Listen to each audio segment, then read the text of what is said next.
Hello and welcome to Justice. I'm Judge Jeanine Pirro. Thanks for being with us tonight. There's an insurrection coming. Mitt Rommney just confirmed it. We've watched governors, the National Review, conservative leaders, establishment and party operatives trash Donald Trump. But Mitt Rommney will always be remembered as the one who put us over the edge and awoke a sleeping giant, the silent majority, the American people. Fact, the establishment is panicked. Mitt essentially called for a brokered convention where the Republican nominee will be selected by party activists and delegates, irrespective of their state's choice. The call? To vote for whomever has the best chance of beating Donald Trump. You want a brokered convention? A primer, Mitt. Whenever we have one, we lose. Dewey and Ford emerged from a brokered convention to lose the general election. So why? Because the party elites and elders want to protect us and stop us from falling into the abyss? Mitt, I'm sure you and your cronies don't feel this, but most of us working 2 and 3 jobs think we're already in the abyss, the Obama abyss. And most of us scared about our safety and security. And you want to prevent us from falling into a recession? We don't believe any of you. That's why outsiders are so strong in both parties, while the insiders seek a brokered convention or superdelegates to guarantee their own positions. You're panicked.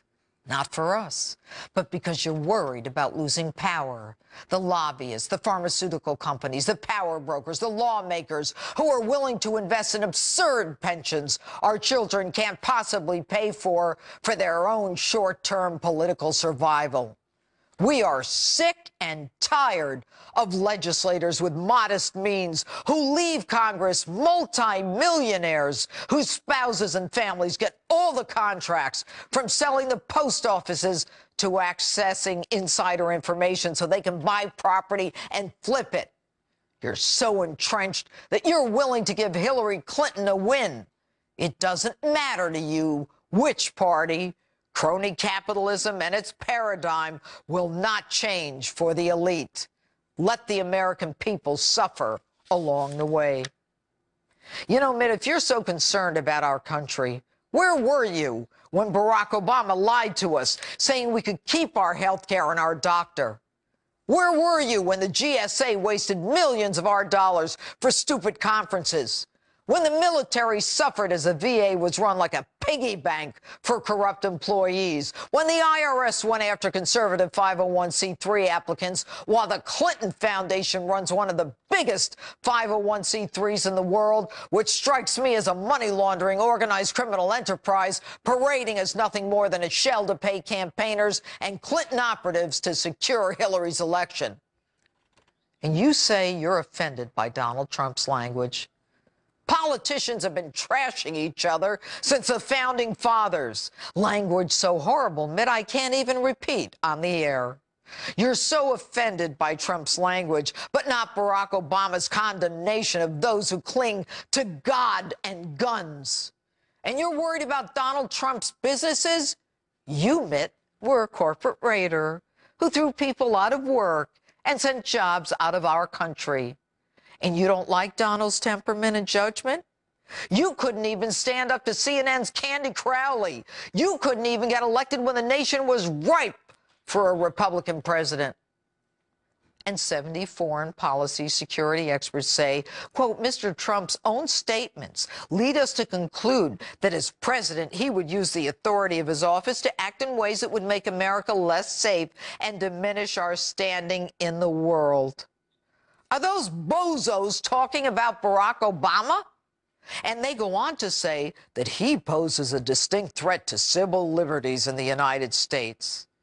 Really?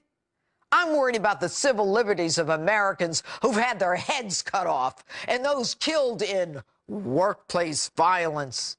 Did you criticize that? No. And you want us to vote for Rubio? Why? What has he done? Aside from having one of the largest absentee voting records in the history of the U.S. Senate. And you complain about Trump University. Mitt, Mind explaining your connection to Full Sail University, which knew how to, quote, hold down the cost of their education when in truth, it was one of the most expensive colleges in America, when the owners were top donors to you through Solomir Capital? Remember? You were an original investor there. And how about Vandertot College, where Ferguson's Michael Brown was about to attend, and your pals were about to cash his federal financial loan?